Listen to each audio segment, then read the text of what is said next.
All right, guys. So welcome to episode number 78 of Latino Vegano. And for today, I have a special guest.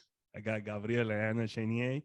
So Gabriel is an expert on mindset. He's a vegan leadership and head fitness coach, along with his wife Anna. She's a head nutrition coach, and then y'all run a business called Vegan Fitness Redefined. We need to talk about that. So you guys sell more vegans into power vegans, so vegan superheroes. I love that. And you guys bring a unique perspective about veganism, fitness, and personal development. latinoyvegano.com. So welcome you guys. So it's an honor and pleasure for me to have you guys on the show. And yeah, tell me a little bit about how you guys, I always like to ask this question about how you turn vegan. I know it's kind of like it's an overkill question, but guess what? You never know who you inspire with that question with your story. So I want to know for you guys, how you guys initiated all this thing about veganism 5 years ago, right? So can you tell me a little bit about how that started? And then we can go ahead and segue into the business, so on and so forth. Sounds great. Great. Thank you for having us here, Roger. And shall I start? Yeah, go ahead. Great. So actually my journey with veganism started around 6 years ago. Before I actually went vegan, I had quite a lot of health issues. So as you know, I started eating clean and, started like shifting more into this like plant-based diet, but I was still eating some animal food because I had no idea about veganism. I will be honest. Until I watched, after 1 year when I started transforming my health, I came across a vegan documentary. I think it was 101 Reasons to Go Vegan. And I watched it. And when you have this moment, you watch something, and this is the moment you made decision. So it was like, it was this one moment, and I thought like, this is it. I'm actually cutting all the animal products, everything. So it was basically, I went vegan like overnight, how I can say, because like everything what I saw and heard, I couldn't like, you can unhear and unseen what you already saw. So it was basically this one moment, and I made decision and I cut everything, any animal products, and I went vegan. And fortunately, because I was already health conscious, I went vegan, but also with this more like nutritious food. That's why I'm in love in nutrition, and now I'm coaching our clients. So that's very short my story. I will pass to Gabriel. Yeah, thank you for sharing, sweetie. And my journey was a bit different because it was kind of like in stages, right? Because I had been a carnivore and then had transitioned into pescatarianism. And then from pescatarianism, I basically became vegan when I met my wife, Anna. We were dating at the time. We didn't really call it dating, but that's a different story for another time. But my point with that is, I became vegan at that point, and obviously we were living together. But I actually feel like that wasn't the true moment. Like I became vegan in my heart because, with some of my own spiritual practices, meditation, with really like being connected with compassion and embodying that, I felt that I hadn't really connected to that, even though I watched a few documentaries and I felt moved and I thought, this is great. I kind of like, it was hitting me from the conscious level, right? It didn't hit me in the heart level. And it hit me in the heart level when I was reading basically like a spiritual book that was very like moving for me. And in the book, it was talking about not eating animals, about, the harm that we cause by eating animals and also to others. And I was like, shit, like it's like that aha moment, like when it really gets you in your heart. And for me, that was like, that's what Anna mentioned, it's like when you make that decision, it was like, for me, it was like, there's no way back, like you see it like this. And it's kind of like, wow, like how I was living like this for so long. I love how you said, I just want to add, I love how you said that it touched you, you connected with your heart, because for me, it happened in the same moment on the conscious and also in the heart level when I actually watched, and I was just so moved by this documentary. It's like, it's really simple. This documentary was, I think this guy was actually reading slides. It wasn't anything, it wasn't even a movie, but it moved me on the conscious and also my heart level. But it's interesting because you had this kind of like two different moments. Yeah. So Yeah, everybody's different, and everybody Right. also connect with different with different things, obviously, with animals or with environment, with Right. other people who are starving. So I think for me was all the things when they listed, I was basically shocked that I didn't know that before. So that's why I think it was so easy. Yeah, that's a wonderful story, and it's really beautiful that you guys has two different paths, but at the same time combined into one, right? You know, because a lot of people don't realize that. In my case, just to give you a little bit of the background on my story, when I transitioned into vegan, I transitioned into veganism 20 years ago. Actually, yeah, this year will be 20 years. And Nice. and back then, giving a little bit of my age there too, but but at the same time, you know, it's of course things that were not like they are now. There's so much variety of product, and not only that, but it was a lot more. It's a lot more information out there too, which is key. But when I transitioned, like I always tell the stories, is that I was inspired by someone. I have a friend that he's vegan or plant-based, and mostly plant-based. I want to say he's plant-based.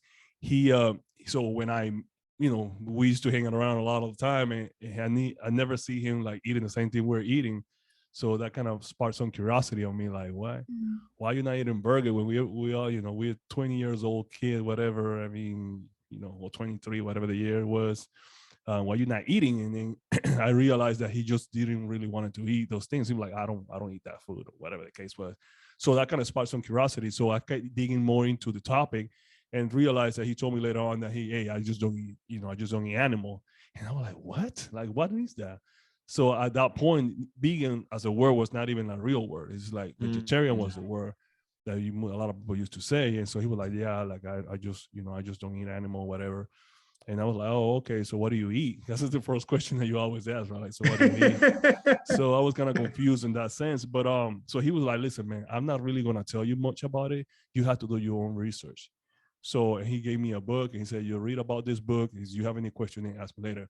So for a lot of people, the approach is a little bit militant. He was like, man, you know, I just want to know more about it. But I'm lucky that now you have people like you guys that can coach people, help people transition. I wish I would have had a coach or some lifestyle coach or someone that helped me transition. Pretty much it was like you and your own buddy. Back then, the internet was not even like, you don't even have it in your phone. So it's not like you just Google the word vegan and a bunch of stuff will come up. So it was like reading a book. So it was like, it was horrible. So I read the book. Yeah, I read the book and the book didn't resonate with me. It really didn't do anything for me. I was like, I mean, I'm 23 years old. What is it that I'm worried about health? You know, I'm young. You know, I play sports. I mean, health is not the main reason for me, right? Health doesn't do anything for me. So, but one thing about me is I'm very committed. I'm very passionate. I'm very like curious, real. So I was like, I'm gonna research this stuff out. This whole not eating meat, whatever the case is. And when I started doing my research, I think one of the first things that came out was PETA. And I'm not necessarily pro PETA or anything like that. I don't go against them, but they have a bunch of stuff out there, especially like slaughterhouses video that are really graphical. That stuff like resonated with me right away because compassion is in my heart. So when I saw that, I was like, oh, okay. I mean, I might not go vegan because of the health at that moment, but I understand about this part of it, you know? So like you were saying, Anna, that a lot of people have different ways that, you know, that resonate with veganism. You know, some can be health, some can be fitness, some can be just the food, some can be like, I want to take a reset, some can be the environment, some can be animal, whatever is that the reason is, right? So, so basically I just decided to go that route and say, you know what, let me try this whole vegan thing, and the rest is history. So like any journey, you know, you have your ups and downs, but I wanna talk to you guys a little bit about more like you, Gabriel, what's your background is, because you talk about Latino, but I don't know what your background is the same way with Anna. So you tell a little bit about that. Yeah, sure. So you were speaking about ethnicity, right? Right, correct. Right. So actually I was born in New York, so pretty much like a New Yorker, and I grew up in Pennsylvania. So I grew up as kind of like you could say like a typical American kid, but both my parents are actually immigrants. So my mother's actually originally from Bogota, Colombia, and Ah, my father is from Cuenca, Ecuador. So they both are immigrants. My mother came to the States when she was, I think, one. yeah. So she was raised here in the States, but went back and forth to Okay. Bogota throughout her childhood. And my father he actually came to the States when he was about 26. So Mm, when he was 26. So very, I think very interesting experience growing up here in the States. Cause like I mentioned, I grew up as like kind of like the typical American in Pennsylvania, in right. the kind of like in the woods, but then still having that culture, having that heritage. And because my parents, they actually divorced. So my mother remarried, this is her third time. In Hmm. her second marriage, that marriage was with a much older American guy. He Yeah. was my stepfather for quite a few years. And he was like very militant, right? He was an Yeah. ex-Marine, and he was not keen on any Spanish being spoken, like nothing like that, right? So it's very like you could say like a White House, right? Right. Right. And for me, I think it's something that for both of us, we actually, we respect and we love the culture, we love our ethnicity. But at Right. the end of the day, like for me, I always think of myself like I'm a human being, That's right? I'm right. a human being. My wife is a human being, right? We have our ethnicities, but I think it's something that, I'm sure you could resonate with, Roger, Yeah. is, seeing how easy it is to get caught up in these paradigms, Right. right? In Right. these cultures, in these identities, and Right. seeing how much they actually end up holding us back, Hmm. because of some of the limiting beliefs, some of the patterns that go on there, if that makes sense. Absolutely. Absolutely. Yeah, and then you bring up a good point, and let's talk a little bit about that. And that's one of the reasons why I decided to kind of launch this podcast, because even though it's go by Latino Vegano, I really at some point I even thought about changing that name and make it more inclusive, because I don't really bats me in one thing, right? I'm the world pretty much. Like I'm universal. Like I Yes. don't I'm a world traveler. I've been to several places and not stopping there. And I resonate with people, not just one particular thing. So I really don't really like to kind of box people in those things. So and especially paradigm. But the one thing that I like to talk about when you say um, is our own races or our own culture, is how impactful it is, and you can see that in the way we eat. I always talk about this because when you go to your family, let's say your mom is from Colombia, right? And then I'm Panamanian, so we're very similar cultures. I mean, a lot of Yes. things are very similar, especially because Panama was part of Colombia at some point. But that's a Exactly. different story for a different episode. But what what I wanted to talk about is like how I always still ask people like, hey, how important for you, for people in their countries, the culture is. If you think about like, so let's say Colombia, they have a national anthem, they have a national costume, they wear the costume clothes, they have typical days or national days, and they have a national food, and then they have national music. So they all that stuff combined is like our culture. This is our Yes. culture, and then and you with pride, and you live happily with your flag, and you raise that thing like it's no tomorrow, right?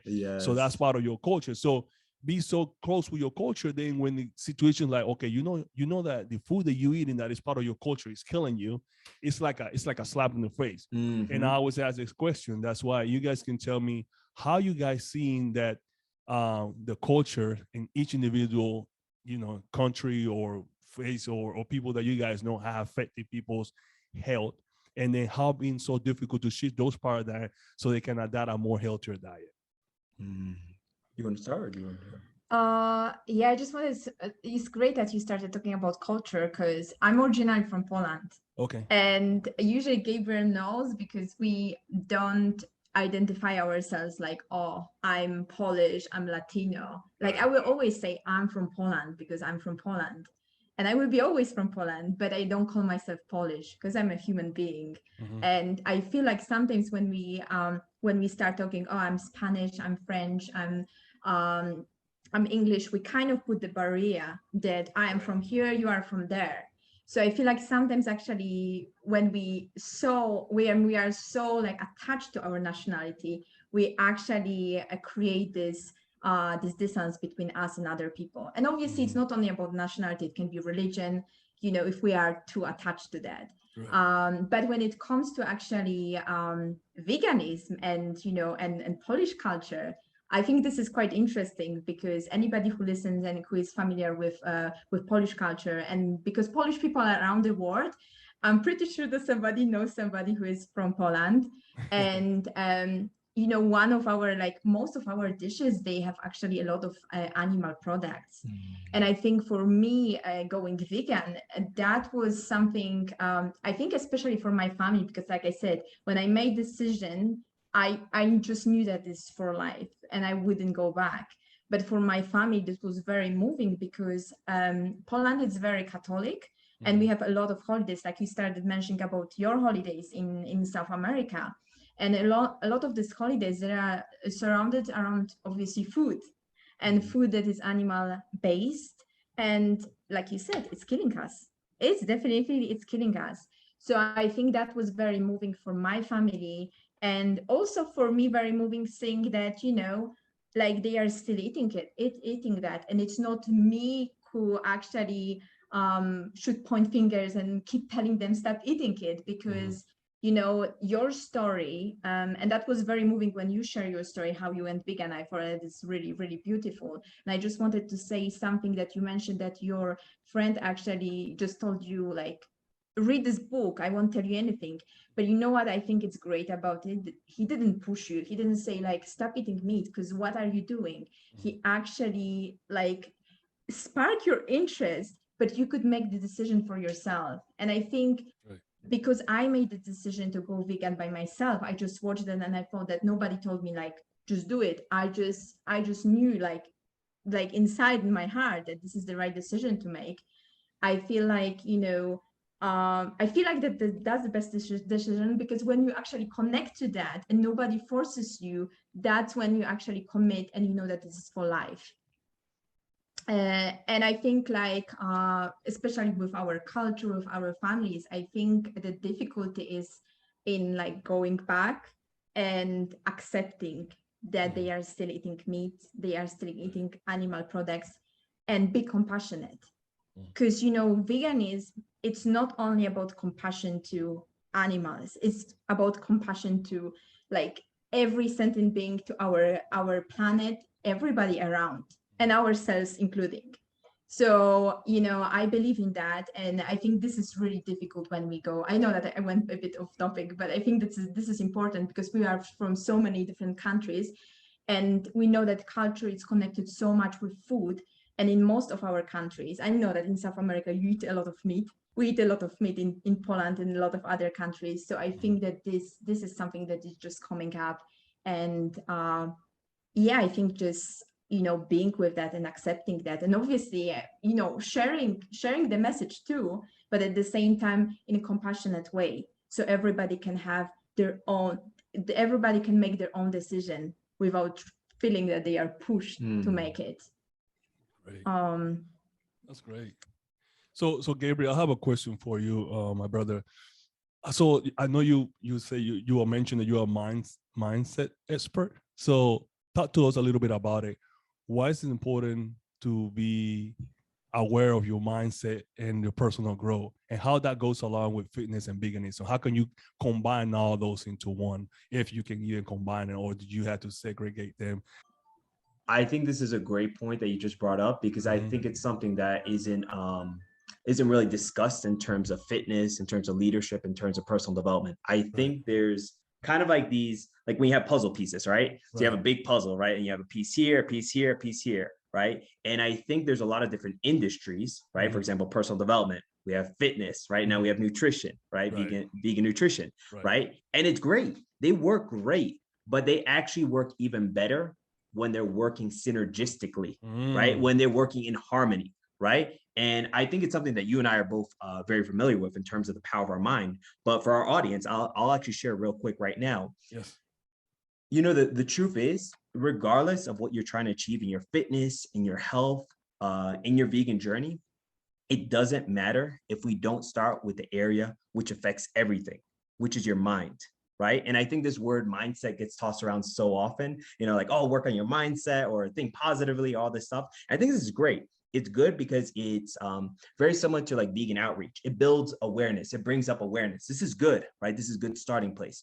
But if we're going much deeper, right, if we're going to the root of it, we need to actually examine like, what is the cause here, right? Because the results you see in your body, in your fitness, in your personal development, in your leadership, always come down to what you're thinking, always come down to where's my mind, right? What am I doing with this area that none of us can see, right? But that affects everything, right? And I truly believe that the mind is something that's it's not discussed enough, right? In the fitness industry. It's talked about a bit in personal development, but I think that it's this missing link that really learning how to develop, learn how to train our minds, and then actually moving our bodies to the results that we want, because our bodies are a result of our thinking, right? What we do, the results that we see in our body, what we do in our daily life, whether it's strength training, whether it's getting more steps, improving our vegan nutrition, it comes down to how we're thinking. It comes down to the level of desire, right? The strength of your desire. And I think one of the best books I read on this, Think and Grow Rich, which we're both familiar on, is realizing that desire is the starting point of all achievement. Desire is the starting point of all achievement, right? But desire comes from within, right? Desire comes from internal, right? But we're so focused, especially on in this world that we live in. We live very like externally, right? We live much more on the circumstances, like, oh my God, this is going out there, right? Or like something's happening to me, right? I think this is something that when we begin to really recognize the power of our minds, we begin to realize that my life is fully under my control, right? My life is actually, I can control my destiny when I take full ownership, right? When I take full ability to recognize that, hey, maybe everything isn't perfect out there, but there's one thing I can control. There's one thing I can develop, and that's everything in here and here. That's powerful. We can go all night talking about this. Right? this is like one of my favorite topics all time. So if you wanted to keep people some tips, because I always would like to say, I always want to give value. Like, how can we help people to be more in tune with their mindset? Like, how can you start changing your mindset? What are some quick tips that Anna and Gabriel will give people, our audience, everybody in the world? So how can we start thinking about how can I have the right mindset so I can accomplish all my goals? Brilliant. Cool. You want me to cover this real quick? You can start, yeah. Cool. So I'm going to outline a quick little system that you can apply literally today to start to clarify like where exactly your mind is and where exactly you need to go. Is that cool? Yes. Awesome. Let's cool. go. So we modeled this from another company called Mind Valley. And this is actually based off of Hill's work, and it's called DBE. DBE, right? And so D stands for desire, right? D stands for desire. So literally what we just spoke about. And the thing is, especially in your vegan fitness, especially in your personal development, especially in your health journey, if your desire is weak, you will get a weak result. If you have a strong desire, you will get a very strong result, right? So for example, right? Most people, when they approach their vegan fitness, they're like, all right, I want to drop 10, 20 pounds, right? Yes. Or I want to get lean and toned, or I want to build 10 pounds of muscle. This is good. This is great, right? But that desire is not strong enough. That's right. That's a weak desire. Why? Because that's an external result, right? That's an external motivation, right? So what we need to do here is go deeper, right? We need to dig deeper within you, right? Because you're the only person that can make this change, and go to the source. So is it really that you want to drop 10 pounds of fat, or that you want to get stronger or leaner or more toned? Or is it really that you want to become a positive example of health and fitness, that you want to inspire your family and your community? Is it that you want to be, a better leader for your work, for whoever you're leading? My point here is, whatever the motivation is, because this is a motivation, right? Desire is a motivation, right? These are synonymous terms. The stronger your desire, the stronger the result, right? And by result, I'm actually talking about real physical results, right? But it has to start within, right? Number 2 is B, right? So that's belief, right? And this is so crucial, right? This is so crucial, right? Because how many people go into the gym or start meal prepping and working on their health and fitness, right? As vegans, right? Because we have this aspiration. We want to be healthy, fit vegan leaders, right? But if we don't believe it, what are the chances that's going to actually happen? That's right. And I don't expect, especially if you're listening to this and you're like, this guy's crazy, right? I'm asking for like something like physical result. No, you actually have to believe this, even if you have to fool yourself, even if you don't believe it in the beginning, right? Because this is the power of consistent daily affirmation. That's right. Right? Why, universe, am I such a healthy, fit vegan leader? Right? You're not going to believe that at first, but trust me, if you say that for 100 days, you will start to believe it. Right? Because I don't want that your conscious mind's believed it. I want that your subconscious mind believes it. In the subconscious mind, that's where the real work happens. Okay. And that leads to the E. The E is expectancy, expectation, right? And this, and now anyone listening, they're like, oh my God, why I tuned in? This is crazy, right? It's expectation, right? Expectation is now where you, now not only do you believe, but you have faith, you trust, right? You're expecting the result. You're expecting to drop 10 pounds. You're expecting to build 10 pounds of lean muscle. You're expecting to get leaner, stronger tone, whatever it is, because you have a strong desire, you have a strong belief, right? And remember, belief is built by your daily habits. So the more times that you perform the habits, you build more belief. So it goes in tandem with what you do, right? And then eventually you start to build expectancy. Of course I'm going to do this. Of course I'm going to reach this result. Does all that make sense? Absolutely. Yeah. I mean, you preach to the choir. Like, amen, brother.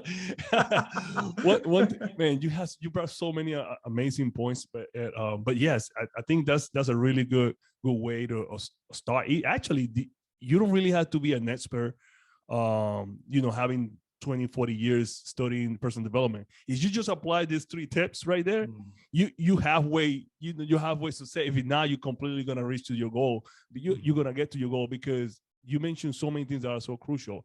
A lot of people might start, they might not start. They don't have the will. They don't have the drive. The ones that does have the drive, they want instant gratification. I want it now, but you got to believe that it's going to happen, but it's going to happen at the right time, because like any seed, you have to grow plant that seed. You have to pour water in that seed, and the seed starts growing and growing. It doesn't grow right away. So that's exactly how things are going to happen in your life. But you have to believe, and then you have to think like you already have it. Like whatever is that what you're looking for or want, you want that body, you want to lose that 10 pounds, you have to already think that, how much, man, I look great with those 10 pounds off, or even 15 pounds or whatever that is. You have to really believe that, because just you don't, it's not going to happen. Like you said, you have to trick yourself. You have to get to that point. But you mentioned some great points. So how do we use this, Anna, to transition to a more plant-based lifestyle? So for example, why is it that people struggle to make that jump? Like, oh, you know what? I don't know about that vegan stuff, or that, that plant-based stuff. You guys eat a bunch of lettuce and stuff. Well, what can we tell them just to help them kind of, go over the hump, to transition a little bit better and smoother from a nutritionist standpoint? Right. And it's interesting, because at the end, it actually comes back to mindset. That's right. It doesn't go back to food, right? Because the simple thing, and it's with everything, you deciding to go vegan, you may be deciding to eat a bit more healthy if you are already vegan, or starting exercises, or any other habit. At the end, it comes back to your why. If that why it's deep enough, right? Because if your why is not deep enough, then you will think like, oh my gosh, now it's so hard. I don't have any plant-based food, so I will have this burger, right? So, but if you make a decision, and the other thing is obviously having deep why you are doing that, why you want to change, right? And just making decision, because when you make decision, you cut away every other way, right? If you make decision, I'm going vegan, this is it. And if you have your why, it's deep enough, because you connect it to your heart, because it's not only on our conscious level. We may think like, oh, I should go vegan because I heard that it's like everybody else is going vegan, right? It seems that it's healthy, it's good for our planet, so I will go vegan. But if you actually didn't connect, if your why it's not, why are you doing it? If you are moved by compassion, maybe you just realize, oh my gosh, I'm like, like all these animals are dying because I'm still continuing eating meat. Or maybe it's something else. Maybe you are just actually moved by, destroying our planet. There must be a why for you. Or maybe it's a health issue. Like you think that, oh my gosh, plant-based diet will help me. But it must be something really, really important, like that you actually connect with that emotionally. And this is really important. Because when we don't connect emotionally, it's really easy to step back and think like, oh, now it's really, it's really hard, so I'm going back. Or even like fooling ourselves that sometimes we are vegan, sometimes we are not. But when we actually connect with our heart, why are you doing it? And actually like really connecting. And that will be for everything. And I know that it sounds simple and somebody can say like, I thought that I will get a tip, but this is the most important. If you want to change anything, any habit, if you want to start exercising, if you want to start be more healthy, work on your passion, anything, you actually need to find why you want to do it. The desire needs to be very deep. And then when you make decision, you just cut, but you need to actually commit and make decision, because very often we say, oh, I want to do it, but we actually don't decide. So it's different if you just kind of like want to, or you commit like, and you know, I'm doing that. You kind of like burn the bridges, if you know what I mean. But that's the most important, because at the end, you know, all the information is there, like how it's easier to go plant-based. You can obviously make some small changes. You can go like, I went overnight, but I do believe that actually sometimes the slow transition may be better for a lot of people. But the thing is that all the information is out there. If we want to find like food swaps, it's so easy now. We just Google that, everything is out there. But at the end, why so many people fail? It wasn't that their information wasn't there. It was the desire wasn't like deep enough, wasn't strong enough. That's why it's so easy to say like, oh, it doesn't work for me. Oh, I have this pain, I have this health issue, I need to go back. But maybe we should just start looking back why it happened. Yeah. So that will be the most important. Wherever you want to go, like I said, vegan, eat a bit more healthy, start exercising, doing any other habits. You need to work on your why. Why do you want to do it? And just really connect emotionally with that. And then everything else will be so much easier. Absolutely. And you have to have strong why. I always talk about that too. And it's funny that you say that people quit, because I never understood that. It's like, you don't go to school, for those, you know, go to school, be like, I got a failing grade. We call it failing grade. And you're like, oh, you know what? I'm done with school. I'm out of here. Let me go home. but when you try one vegan, you try tofu, you didn't like it. Oh no, veganism is gross. I'm not going to that. I can't do this. I can't do this. But I'll give you a Beyond Burger. Oh, it tastes good. Man, if you give me that food every day, I'll definitely go vegan. Really do. Like, who eats that way? You know what I mean? So it's interesting how people talk. It's like when you start seeing people in a different way, start talking. But it all comes down to the way your mindset, where your mindset is at that moment. What is it? Like, again, for us to go vegan, all start in the mind, but everything pretty much for us start in the mind now. Everything started in the mind, actually, right?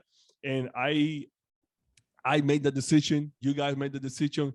You, whatever that was that connected with you, you made the decision, you went for it, and the rest is history.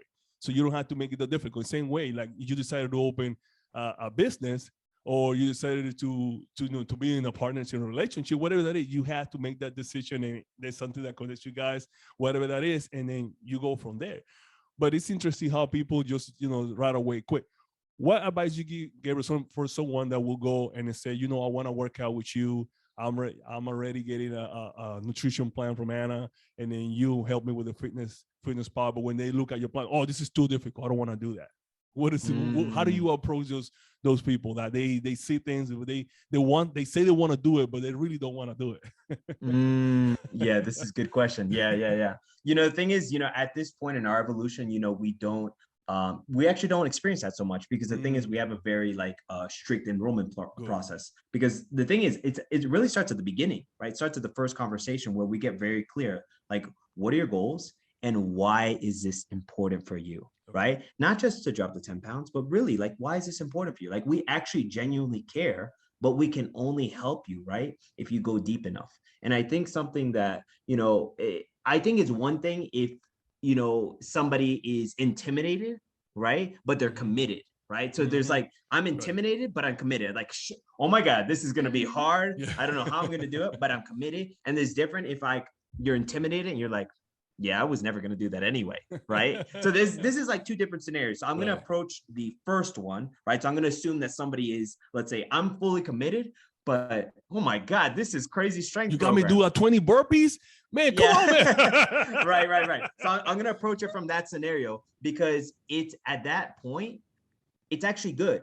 it's actually good that you're feeling like maybe a little stressed out, anxious, things like that, because, you know, the thing is, some of these things that we feel inside, we can actually relabel, right? We can say, you know, maybe I'm scared, or maybe I'm excited, right? Maybe I'm excited for this new growth in my life, right? And while it may be intimidating, maybe I have like, you know, some new exercises like a barbell squat or a dumbbell bench press, whatever it is, the key here is just starting, right? Just starting, right? Because the most of us, I think we can relate to trying to be perfect, right? Trying to do everything like a perfectionist, right? And this is what stops most people, because it would actually be better, right, to go in the gym and do 5 minutes exercise. Literally just go in, lift a pair of weights and then leave. I would prefer that you're fully committed and you start the habit, because guess what? At this point, you're just starting the habit. We just want to develop a habit of you just getting in the gym and doing it over and over and over again. Trust me, if you do this for 2 weeks, in the week 2, you're going to be like, I'm coming here for 5 minutes every day. I might as well stay for 10 minutes. I might as well stay for 20, right? By the end of the month, you'll be staying for the full 60 minutes. But the key here is building momentum, right? So I actually acknowledge it's actually good if you feel intimidated. It's good because some of these things, it's a different way of labeling. It's a different way of saying like, oh, I'm excited. Maybe you won't get it perfect. I don't expect you to get it perfect. But what I do expect for you is to go into imperfect action, right? To get into momentum, to start developing the habit, right? Because it's very easy, especially in the beginning, to feel like I have to get everything perfect. And then you quit, right? To feel like, oh my God, I need to do every single exercise. I need to do every rep, every set, I need to do perfect. And then after the 30 days, you're like, this is too much. What's the point, right? It didn't happen in stages, right? And what happens with many of us is we overwhelm ourselves, right? We live in a world where overachievement is a new word, right? Like you got to do more, you got to do more, you got to do more, right? No, sit back and be more, right? Sit back, relax, do a little bit, right? Focus on progress over perfection. One of our key mentalities, focus on progress over perfection. And that's how you get to perfection, right? When you focus on the consistent progress. I just wanted to add, consistency is very often underestimated because everybody thinks like, oh my gosh, I need to be perfect. Like at the beginning, I start and I need to do everything like that. At the beginning is the most important, to actually create the habit and be consistent, stay consistent. And then you can work on being more precise, more accurate with your nutrition, with your workouts, with everything. But it starts with actually small steps. And we always teach that to our clients, that it's not about like doing everything perfect when you do like first day and you need to be perfect. No, at the beginning it's about creating new habit, and we know how hard it's sometimes to create new habit.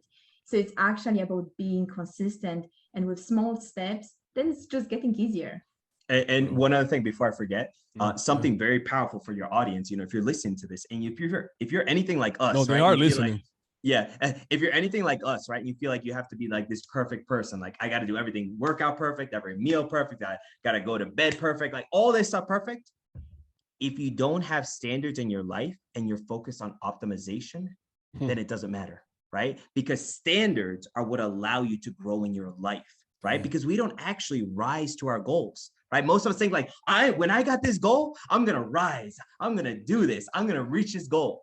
That doesn't actually happen, right? If it did, everybody would have $1 billion and a six-pack by now.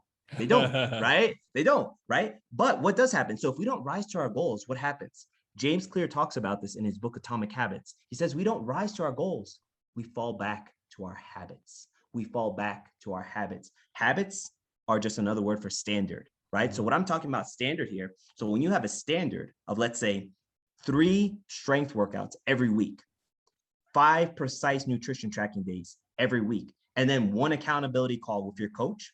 Whoa, now we're talking about something different, right? Now we're talking about a baseline, right? Now we're talking about a baseline. We're talking about your floor, not your ceiling, right? Everyone's trying to get to the ceiling, but they don't have a floor. They have a very weak floor. They're on a sand, right? They're sinking, right? They're trying to like, oh my God, I got to get the perfect body, bench press, or I got to make sure I have all my meals like perfect, like, and all this stuff. You're optimizing, right? You're optimizing. Stop trying to optimize, right? Come back and focus on making a standard. When you have a standard, guess what happens? You can then optimize your standard. You can then improve, right? You can't improve anything that you haven't standardized. Right. And yet that's how most of us approach our life. Like, I got to improve this. I got to improve this. I got to improve this. Yeah, but have you actually done it for a year, 2 years, 3 years? Yeah, exactly. It's like, so it's like a person. So you can make enhancement to a house when you haven't even built it yet, right? So Literally, that's exactly the whole premise. Like you said, right. That's it. Yeah, End the podcast. That's it. Yeah. Drop the mic. Yeah, I mean, everybody wants to have, again, everybody wants to have, your body, the perfect body, whatever that is for them, but they don't want to put the work. So they don't know, even regardless if you go natural or all natural, you still have to have a process to go there. There's, and like I say, you want to start, get started. That's the first thing. And this can apply to anything in life. We can be talking about business. We can be talking about school. We can be talking about relationship. We can anything apply. We can talk about veganism. You get started. You don't have to right away be, almighty, whatever. Although you guys build, turn vegans into heroes. I want to hear a little bit more about that. How's that? What's the technique, or what's the key, or what is it that you guys do different that help vegans turn into heroes, or at least they make them feel like heroes? Because I mean, I'm already feel like I'm a hero, but I want to turn into a superhero. So how can you help me to turn into a superhero? Yeah. Okay. So, the thing is, we speak so much about habit development, and I think it's so crucial, because many of us don't realize that there's actually like a development phase to our growth as human beings, right? And I think something as simple as brushing our teeth, right? All of us on this call and listening can relate to being somebody who identifies as brushing their teeth, right? You're just somebody who brushes your teeth. But that started with the habit of brushing your teeth, right? And a lot of us don't remember this, right? Because we started learning how to brush our teeth when we were 2, 3, 4, 5, right? Right. But the same process happens for your fitness, for your health, and your heroship, right? For becoming a fit vegan leader and a hero, right? So I'll lay out the process right here with the example of toothbrushing, because I love this is one of my favorite ones. I know. So imagine, right? So you're brushing your teeth, right? So you start brushing your teeth, you're 3 years old, right? 2 times a day. Yep, exactly like that. And every day, right? Your parents remind you, brush your teeth, go brush your teeth. Lávate los dientes. Go, right? They tell you 2, 3, 4, 5 times a day. It's ridiculous, right? But eventually you develop the habit, right? And the habit takes about 30 to 120 days to develop, right? But if your parents, right? Si tu papá te dejaron ahí, right? They said, okay, you got this, you're good, right? You would have stopped brushing your teeth. So here you are, right? 3 years old, and you would have quit brushing your teeth. But because you had good, caring parents who loved you, who cared about you, and who realized, I need to keep reminding my kid to go brush his teeth, right? I need to go remind my daughter to go brush her teeth. So they kept reminding you over and over again, right? Same thing. And that's when we move from habit to lifestyle, right? From habit to lifestyle, right? And lifestyle takes about 12 to 18 months to develop, right? 12 to 18 months to develop. So most people, the way they approach their vegan fitness, they stop at habit stage. They're like, 120 days, baby, I am strong, lean, and fit and toned. And then they quit. You only had a habit. You didn't have a lifestyle, right? You only had a habit. So we're at level 1. Now we're going to level 2, which is lifestyle, right? So now you're 5 or 6, right? Your parents have now helped you develop the lifestyle of brushing your teeth, right? But imagine then you're 5 years old, and then your parents, they stop reminding you. Would you have moved on? Probably not, right? Because it was still a lifestyle, right? It wasn't part of your identity. It wasn't part of who you are, right? So they kept reminding you, they go brush your teeth. Hey, I know you didn't brush your teeth last night. Go brush your teeth. I can smell your breath, like literally right now. Go brush your teeth, right? And so they keep reminding you, right? Until you're 7 or 8. And now you move into level 3. Level 3 is identity phase. At this point, you are now relating as somebody who now brushes your teeth. I am a toothbrusher. It sounds funny, right? But I am somebody who brushes my teeth. Right. And it's that same transition, right? In your vegan fitness. So now you move from habit to lifestyle to level 3. I am now somebody who identifies as a fit vegan, right? This is now your identity, right? Now you're identifying this. Where we take things a little bit different in our program, I think this is what makes it a bit more unique, is my personal experience as identifying as somebody who's an athlete, right? Being somebody who's, oh, I'm an athlete, right?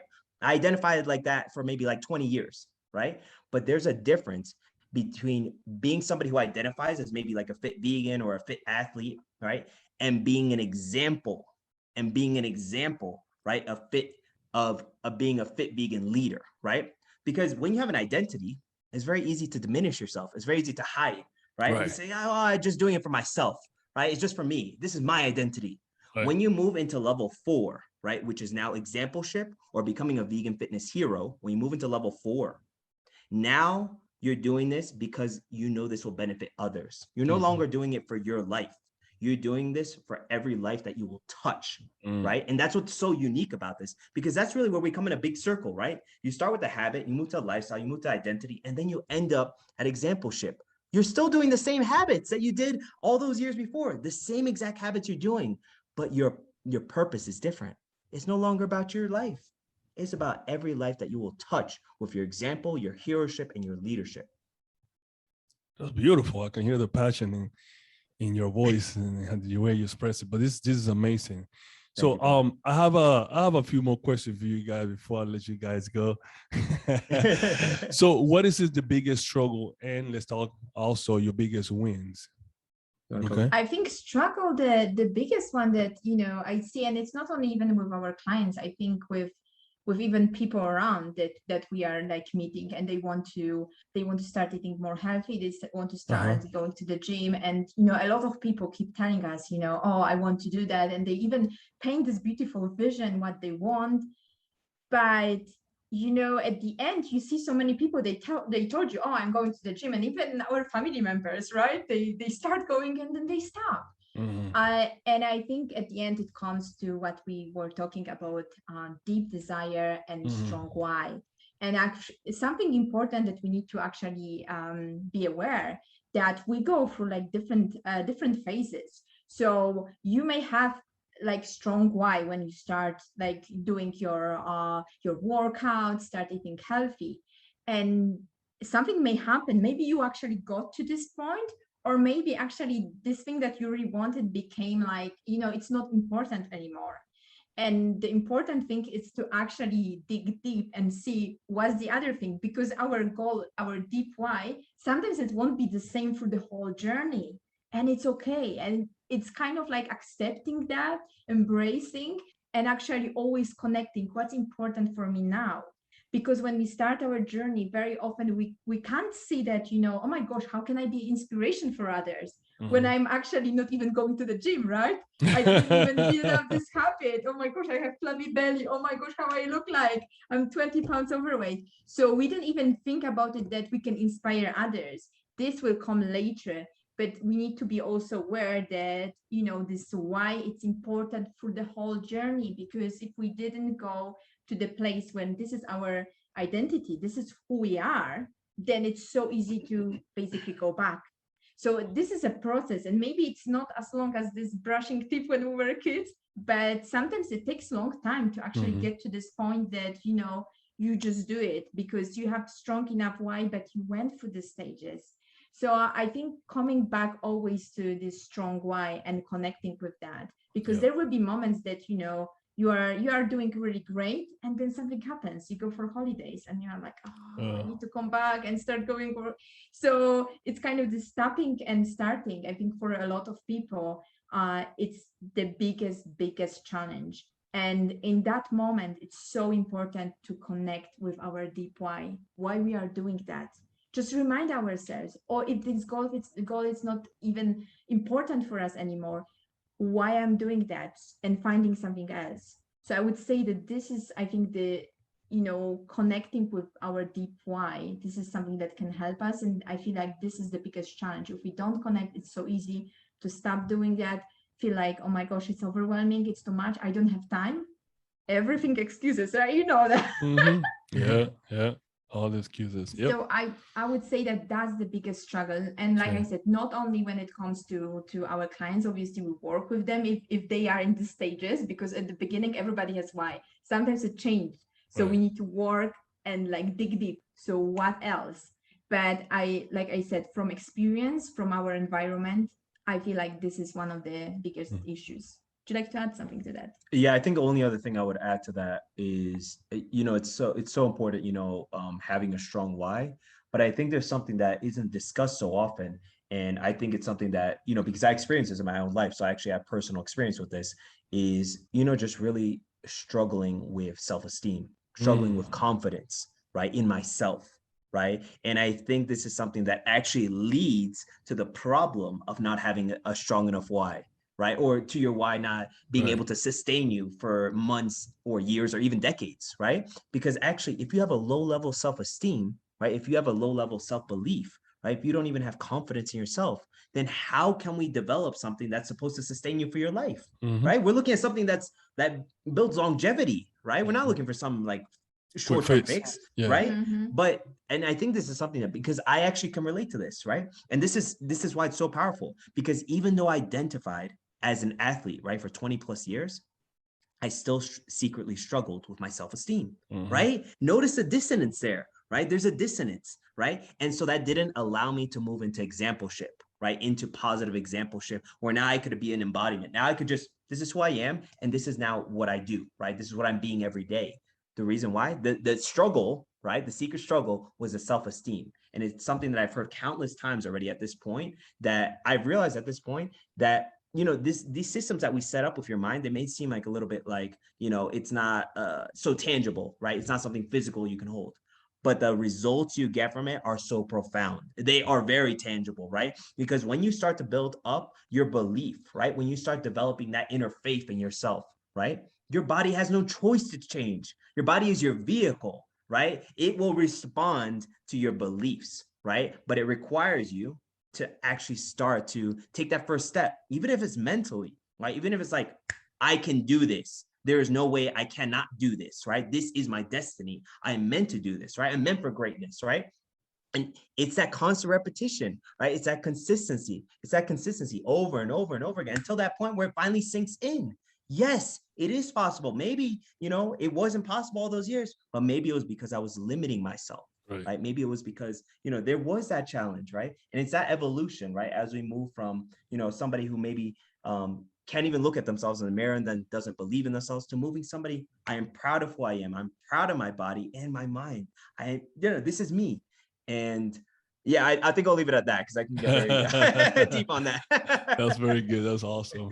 So yeah, guys, so just to end it, tell us a little about your business, Vegan Fitness Redefined.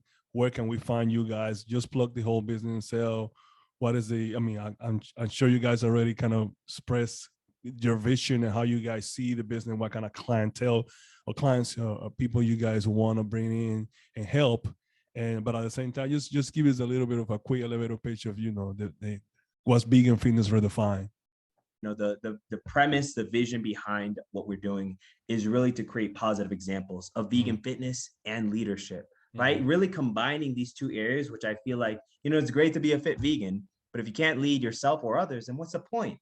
Right? It's very easy to slip back when you don't have a community, when you don't have a support system. So our vision here is really to create a community of fit vegan leaders who can then inspire others with their example, right? Because I think it's something that, one of my favorite quotes by Dr. Michael Beckwith, I'm not sure if you're familiar with, but phenomenal transformational coach. And he talks about the levels of influence, right? So everybody wants to influence, right? We all want to influence, right? So great. So, but it doesn't start like that, right? It doesn't start like that. It says first level is effluence, right? If you want to influence somebody, you have to move into effluence. So what's effluence, right? It sounds weird, right? Effluence is when we give, we just give, right? I'm just giving you everything. I'm giving you all the value. I'm giving you all the knowledge, all the wisdom, right? So effluence leads to affluence. Affluence is when now you receive, right? Now you receive abundance. Now you receive value, receive clients, whatever that is, right?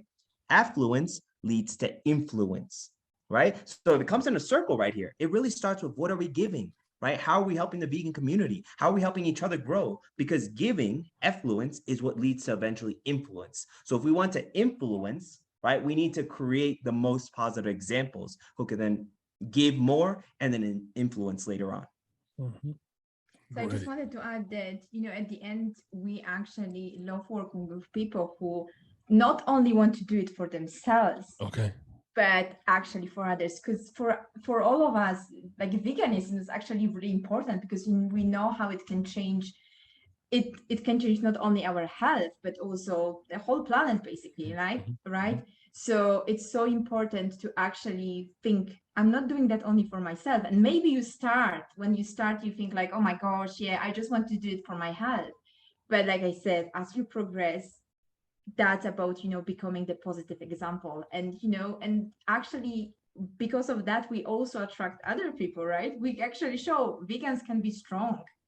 Because I think that's, and that's I think it's a more like outside, and obviously we work so much on the mindset, because I feel like at the end is the most important.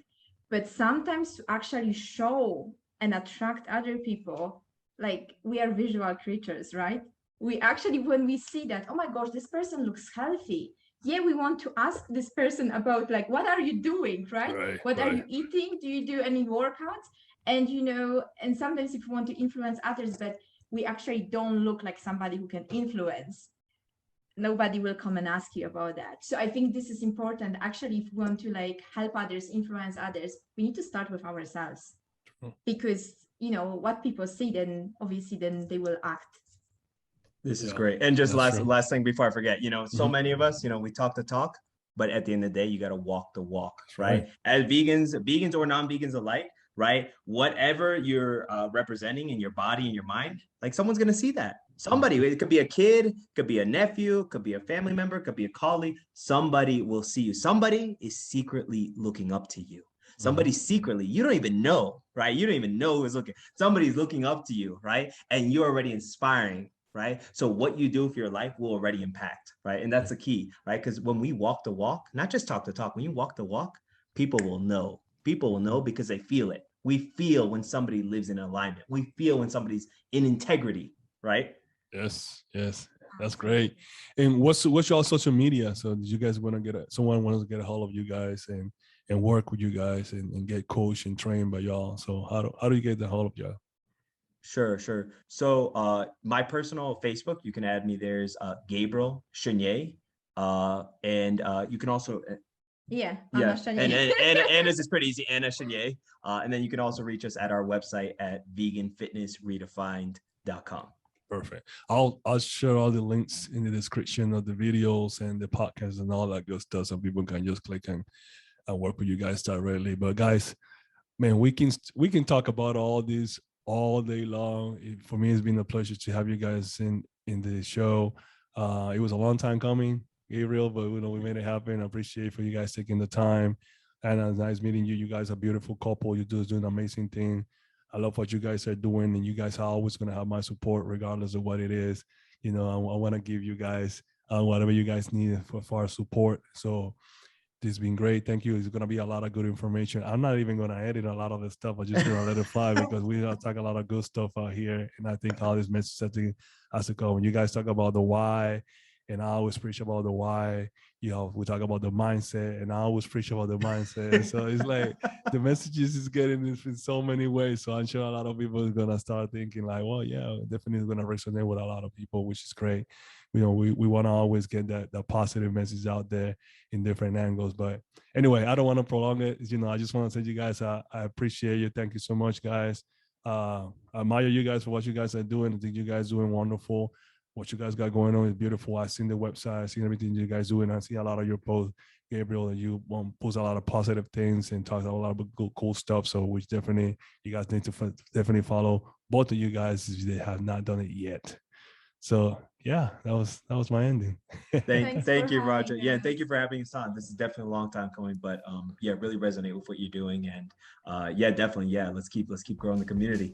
Absolutely. Gracias por escuchar Latino y Vegano, un show donde se habla todo lo relacionado sobre el veganismo entre la comunidad latina. No olviden suscribirse a este podcast, seguirnos en Instagram, Facebook, YouTube y a visitarnos en latinoyvegano.com.